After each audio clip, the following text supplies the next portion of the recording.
மாண்புமிகு பேரவைத் தலைவர் அவர்களே, திருச்சிராப்பள்ளி மாவட்டம் துறையூர் வட்டத்தில் அமைந்துள்ள புளியஞ்சோலை திருச்சிராப்பள்ளி நகரத்திலிருந்து சுமார் 80 கிலோமீட்டர் தொலைவில் அமைந்துள்ள ஒரு முக்கியமான இயற்கை சுற்றுலா தலமாகும்.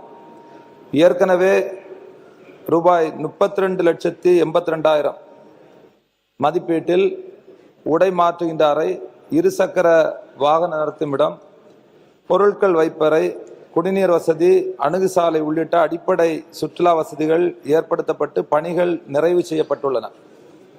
தற்போது ரூபாய் 73 லட்சம் மதிப்பீட்டில் கழிப்பறை, அமரும் இருக்கைகள், சிறுவர்களுக்கான விளையாட்டு உபகரணங்கள், சாலை வசதி, போர்வெல், சுற்றுலா வழிகாட்டி பலகைகள் மற்றும் மின்விளக்கு வசதிகள் உள்ளிட்ட பல்வேறு சுற்றுலா மேம்பாட்டு பணிகள் நடைபெற்று வருகின்றன. இப்பணிகளில் சுமார் 90 விழுக்காடு நிறைவடைந்துள்ளது. மீதமுள்ள பணிகளும் விரைவில் முடிக்கப்பட்டு பொதுமக்கள் பயன்பாட்டிற்கு கொண்டு வரப்படும்.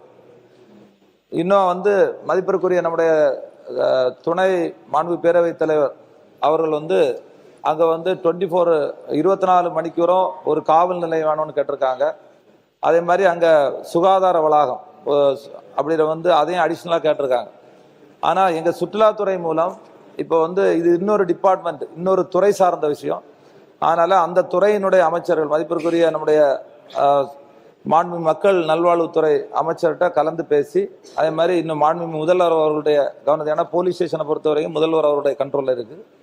மாண்புமிகு தமிழக முதல்வர் அவருடைய கலந்து பேசி அதை என்னென்ன அடிப்படை வசதிகள் மேற்கொள்ளப்பட வேண்டுமோ அதை வரக்கூடிய காலங்களில் அதை கலந்து பரிசீலித்து அதற்கான நடவடிக்கை மேற்கொள்ளப்படும் என்பதை மாண்புமிகு பேரவைத் தலைவர் வாயிலாக மாண்புமிகு துணை சபாநாயகர்கள்ட்ட தெரிவித்துக் கொள்கிறோம்.